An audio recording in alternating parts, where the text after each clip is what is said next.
Здравствуйте, друзья! Недавно закончили работу над очередным камином, и сегодня с удовольствием расскажу о нем поподробнее. История началась более года назад. К нам обратилась заказчица с просьбой разработать проект и построить камин в загородном доме из калиброванного бревна. Камин предполагалось разместить в гостиной на первом этаже, а этажом ниже, в цоколе, планировался твердотопливный котел, основной источник отопления. От камина же требовался быстрый прогрев дома в дачном режиме, возможность использования в качестве резервного источника тепла, ну и, конечно, функция украшения и придания уюта. Нужно сказать, что заказчики вдумчиво подошли к планировке строительства камина, изучили теорию и отчетливо представляли, что хотят получить в итоге. При таких обстоятельствах процесс проектирования значительно упрощается. За основу был взят камин, построенный нами ранее, с поправкой на текущие условия. Замечу, что каминов такой отделки желтым златолитом мы к тому времени построили уже несколько. Повторяться не хотелось, и в душе я надеялся, что к моменту, когда будет решаться вопрос с выбором варианта отделки, появится какое-нибудь другое, необычное решение. Забегая вперед, скажу, что так в итоге и получилось. Итак, все по порядку. После выезда на объект разработали визуальный проект камина, учли все важные моменты, особенно место для прохождения дымохода через потолочное перекрытие и стропила. В основе будущего камина цельнолитая топка Кэдди, облицовка из кирпича под отделку и двухканальный керамический дымоход. Усилили основание, на котором будет находиться наш комплекс. Выполнили кладку двух опорных столбов в подвальном помещении. Также с подвала реализовали подачу воздуха на горение к топке. Видим круглый воздуховод в потолке. Поднимаем основание, формируем дровники у камина. Установили поворотный шибер. Ручку от него вывели на переднюю часть. Одновременно монтируем керамический дымоход и поднимаем кирпичную кладку стены между гостиной и кухней. Установили шведскую топку Кэдди, облицовываем ее кирпичом на ребро. Смонтировали распределитель горячего воздуха на кассету. К нему мы подключим воздуховоды для обогрева второго этажа. Подключаем топку к дымоходу. Используем нержавеющие трубы толщиной 1 мм. Здесь видим еще каркас корзины для дополнительного теплонакопителя. Будем укладывать 100 кг талькомагнезита.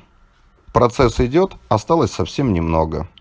На втором этаже монтируем короб из ГКЛ, из которого будет выходить вентиляционная решетка. Как я говорил уже, за камином находится кухня. От вытяжки плиты проводим отдельный канал вентиляции, спрячем его в нашем коробе. Короб готов, осталась только отделка. Собираем на крыше керамический дымоход, работа не из легких. Выполняем гидроизоляцию, используем короб с покраской под цвет крыши.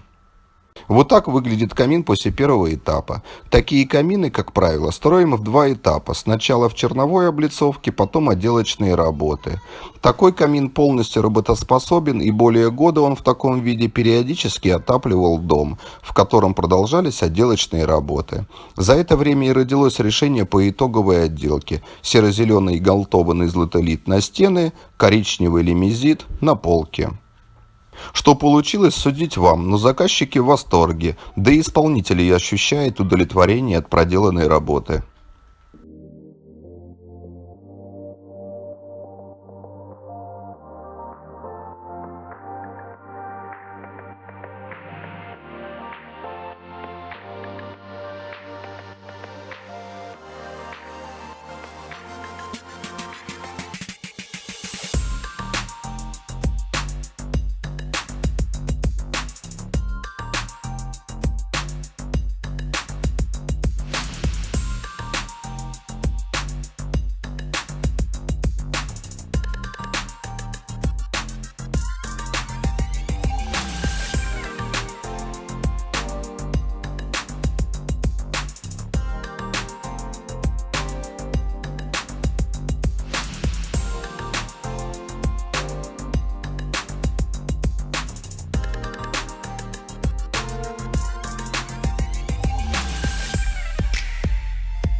На примере этого камина хочу дать совет будущим заказчикам. Не торопитесь с выбором окончательного варианта отделки камина. Поживите с ним, попользуйтесь, посидите у огня. Возможно, появится свежее, неожиданное решение, и оно, быть может, будет гораздо интереснее того, что виделось ранее.